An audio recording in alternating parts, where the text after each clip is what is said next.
ton bise. Réveille ton bise. Tin, tin, tin. Réveille ton bise. Hello et bienvenue sur le podcast Réveille ton bise. Je suis Justine, mentor podcast et business. J'aide les entrepreneurs à développer un business qui leur ressemble grâce au Human Design et sans prospection grâce au podcast. Tous les lundis à 6h, je me mets au défi de vous partager des conseils et de l'inspiration pour vous réveiller, vous et votre business. Est-ce que vous êtes prêts à attaquer cette nouvelle semaine à fond ? Moi, je le suis. C'est parti, bonne écoute. Hello, bienvenue dans ce nouvel épisode de Réveille ton bise. Je suis ravie d'être avec vous aujourd'hui en direct de vos oreilles. Aujourd'hui, je vous propose un épisode un peu spécial puisqu'il s'inscrit dans l'événement du Podcaston 2023. Alors déjà, qu'est-ce que c'est que le Podcaston ? Le Podcaston, c'est un événement qui est librement inspiré du Z-Event ou du Téléthon, mais en conservant les codes du podcast. Donc, le Podcaston est un événement caritatif qui a lieu du 25 au 31 mars 2023 et qui a pour objectif de collecter des dons et de promouvoir les valeurs de l'altruisme et de la solidarité. Nous sommes un peu plus de 300 podcasts à participer à ce super événement. Comme vous venez sans doute de le lire dans le titre de cet épisode, aujourd'hui je vous partage un sujet, un thème et des ressources avec une association qui me tiennent beaucoup à cœur. Ce n'était clairement pas simple de vous partager ça aujourd'hui parce que sans doute que je risque de perdre des personnes de mon audience actuelle. Enfin, ça doit être sans doute une croyance limitante. Et en même temps, si des personnes sont totalement offusquées par ce que je vais dire dans quelques minutes, je crois que le problème ne vient pas de mon contenu, mais que l'urgence et la priorité ne se trouvent pas au bon endroit dans ce cas. Eh bien, le tri se fera lui-même tout seul. Est-ce que ce n'est pas mon rôle aujourd'hui et le rôle de mon entreprise également de prendre des positions, de s'engager et de rendre accessibles des idées, des informations, des faits concrets qui concernent juste l'humanité tout entière. Je pense que oui, alors je préfère prendre ce risque qui est nettement moins risqué que de ne rien faire. Dans ce nouvel épisode, je vais mettre les deux pieds dans ce qu'est la désobéissance civile. Pourquoi la désobéissance civile est un moyen de lutter contre l'effondrement écologique et le dérèglement climatique. Nous verrons aussi si c'est réellement efficace. Et enfin, je vous partagerai une association que vous pouvez soutenir et ou rejoindre et des ressources complémentaires pour ne plus rester les bras croisés, même si vous ne devenez pas activiste sur le terrain. C'est parti. Alors, commençons déjà avec qu'est-ce que c'est que la désobéissance civile ? Alors, c'est une forme de protestation non violente qui consiste à enfreindre délibérément les lois ou les règlements en vigueur pour simplement protester contre une injustice ou une situation jugée inacceptable. Cette stratégie de résistance civile repose sur la conviction que certaines lois peuvent être injustes ou contraires à l'éthique et qu'il est parfois nécessaire de les transgresser pour pouvoir attirer l'attention sur un problème ou pour forcer un changement. La désobéissance civile est souvent utilisée pour lutter contre des politiques gouvernementales qui sont considérées comme discriminatoires, injustes ou nuisibles, ou pour protester contre des pratiques commerciales ou industrielles qui ont un impact négatif sur l'environnement ou encore la santé publique.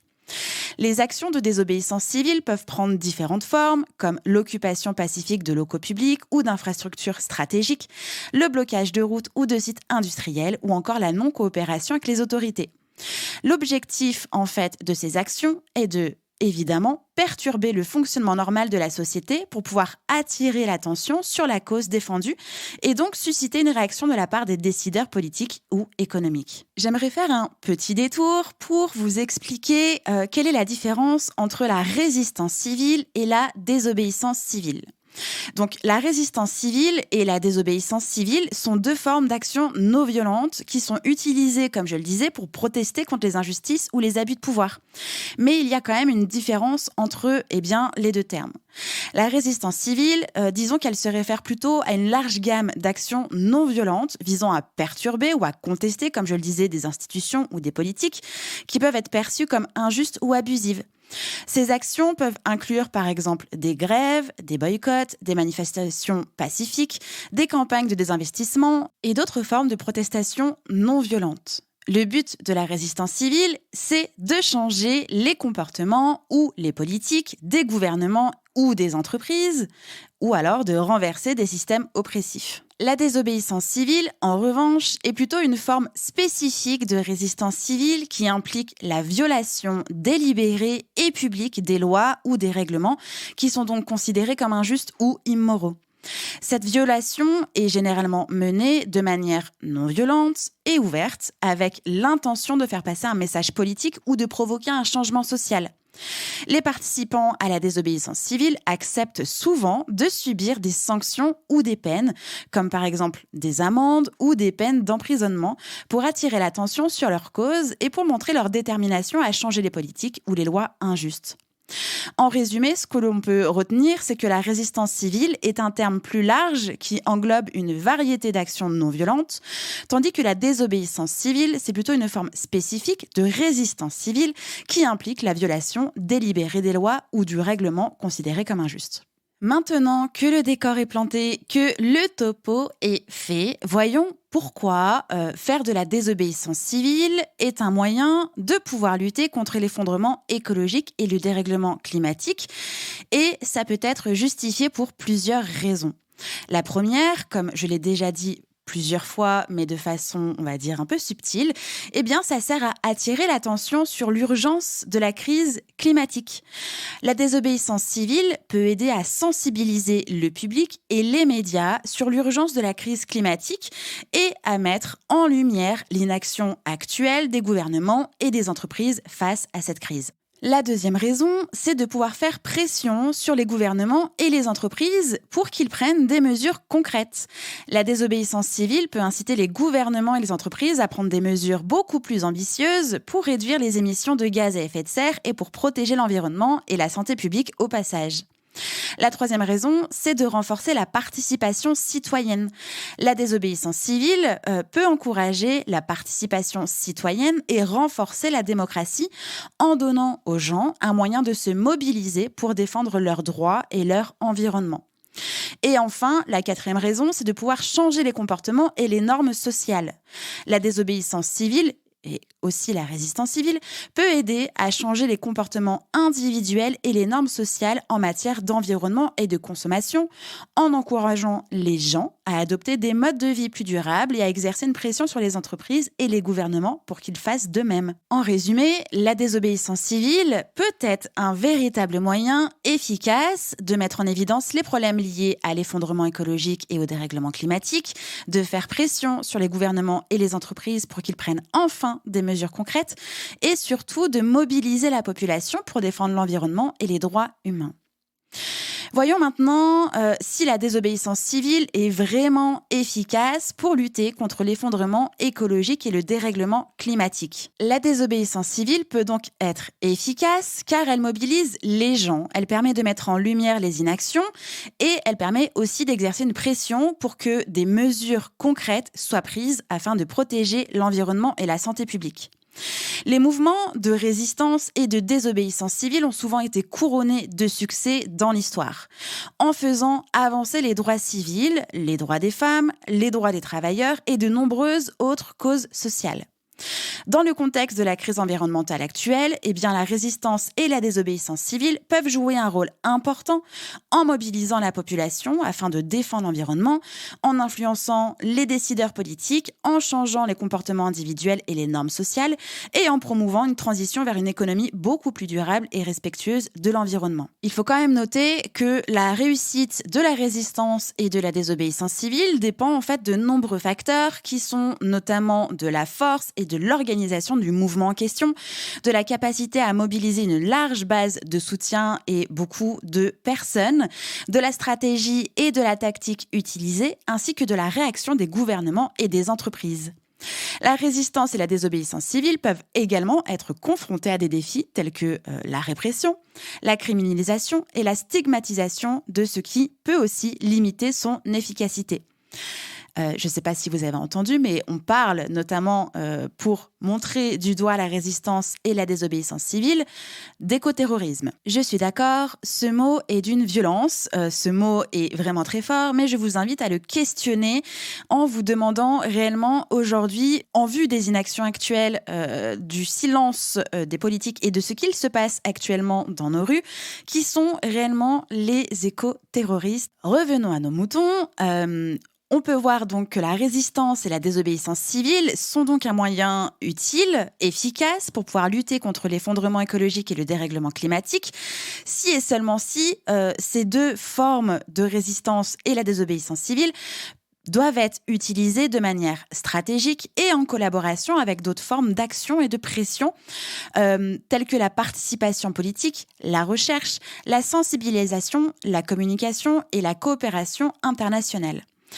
Pour expliquer un peu plus mes propos et si vous souhaitez surtout creuser un peu plus ce sujet, je vous invite à visionner le TEDx de Erica Chenoweth, professeure en politique publique aux USA. Elle a étudié plus de 100 cas de campagnes violentes et non violentes de 1900 à 2006 et elle a été époustouflée par les résultats de son étude qui se sont finalement révélé à l'opposé de ses croyances. Pour regarder ce TEDx, le lien est en description de cet épisode. Suite à ça, je vous propose un petit panel résumé de quelles sont les actions efficaces de désobéissance civile afin de lutter contre le réchauffement climatique et du coup vous expliquer comment vous aussi aujourd'hui vous pouvez entrer en résistance. Les actions de désobéissance civile les plus efficaces peuvent inclure donc les grèves pour le climat, c'est-à-dire organiser ou rejoindre des grèves dans des écoles, des universités, des entreprises ou même dans la rue pour exiger des politiques plus ambitieuses en matière de lutte contre le changement climatique. Vous pouvez aussi rejoindre ou mettre en place le blocage et occuper des lieux, donc de façon pacifique, je le rappelle, des lieux symboliques tels que des bâtiments gouvernementaux ou les sites de production de combustion fossile afin d'attirer l'attention des médias et de faire pression sur les décideurs politiques. Vous pouvez aussi boycotter, donc refuser d'acheter des produits de sociétés qui ne respectent pas l'environnement ou qui ne font rien pour réduire leur empreinte carbone. Les campagnes de boycott peuvent forcer les entreprises à modifier leur comportement en refusant d'acheter des produits qui ont un impact environnemental négatif. Vous pouvez organiser ou rejoindre des actions de sensibilisation, donc des marches, des rassemblements, des conférences et des événements pour sensibiliser l'opinion publique aux problèmes du changement climatique et pour demander des politiques plus ambitieuses. Vous pouvez aussi observer, mettre en place, participer à des apparitions médiatiques. Nous l'avons vu à plusieurs reprises et dernièrement lors de l'événement hautement médiatisé comme Roland-Garros ou plus récemment lors de la cérémonie des Césars, une militante s'introduire avec sur le plateau un t-shirt sur lequel est écrit « We have 761 days left ». Donc ça, c'était une action qui est menée par l'association Le Mouvement Dernière Rénovation. Vous pouvez évidemment rejoindre ou adhérer des associations pour militer, donc que ce soit avec un don ou avec des actions. Il existe plusieurs associations qui vous permettent de militer, entrer en résistance pour lutter contre l'effondrement écologique et le dérèglement climatique. Et enfin, vous pouvez tout simplement désinvestir des entreprises qui ont un impact négatif sur le climat en retirant votre argent des institutions financières qui financent ces entreprises. Coucou BNP Paribas et pas que. Pour entrer en résistance, c'est important de rejoindre des groupes de militants écologistes et de participer à des actions de désobéissance civile, soit en militant en allant sur le terrain, soit en soutenant grâce à des dons. C'est également important de se former sur les enjeux environnementaux et de partager cette information avec votre entourage. Et enfin, c'est possible de contacter vos représentants politiques locaux pour leur faire part de vos préoccupations et d'exiger des politiques plus ambitieuses en matière de lutte contre le changement climatique. Vous vous doutez bien que la suite logique de cet épisode de podcast, c'est de vous faire découvrir et de vous informer, de vous partager et de vous inciter à soutenir ou rejoindre une association, un mouvement sur ce sujet-là. Et j'ai choisi Extinction Rebellion, qui est un mouvement mondial de désobéissance civile en lutte contre l'effondrement écologique et le réchauffement climatique, qui a été lancé en octobre 2018 au Royaume-Uni et que l'on retrouve aujourd'hui dans à peu près plus de 55 pays dans le monde et qui s'est déclaré publiquement en France en 2019. Aujourd'hui, il y a des dizaines de milliers de militants qui ont rejoint Extinction Rebellion et qui sont prêts à s'engager dans des actions illégales de blocage d'institutions d'entreprise, de lieux publics symboliques ou stratégiques pour dénoncer l'inaction face au dérèglement climatique et à l'extinction de la biodiversité. Le mouvement se veut non violent, basé sur la bienveillance entre les activistes et sans aucune hiérarchie, avec le désir profond de faire quelque chose, de créer une pression populaire dans l'illégalité face à l'urgence de la situation. Les revendications d'Extinction Rebellion sont simples. La première revendication, c'est la reconnaissance de la gravité et de l'urgence des crises écologiques actuelles et une communication honnête sur ce sujet. La réduction immédiate des émissions de gaz à effet de serre pour atteindre la neutralité carbone en 2025 grâce à une réduction de la consommation et une descente énergétique planifiée.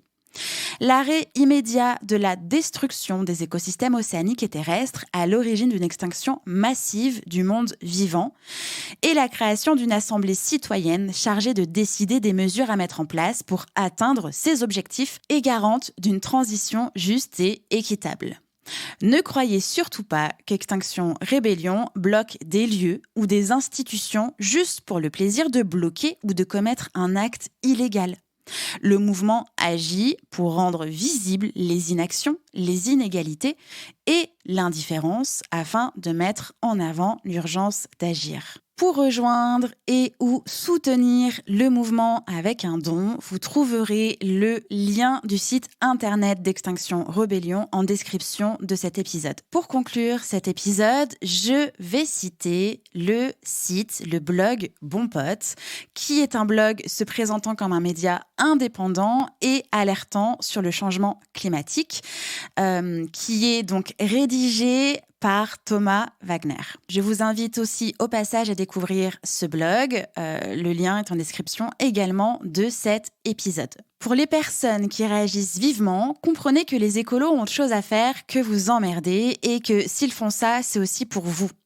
Interrompre les Césars 2023 2 minutes ne changera rien à votre vie. Par contre, pour le climat, si. Selon Antonio Guterres, secrétaire général de l'ONU à propos du dernier rapport du GIEC, je cite, « Les activistes climat sont souvent décrits comme des dangereux radicaux, mais les dangereux radicaux sont les pays qui augmentent la production des énergies fossiles. » Je ferme la citation.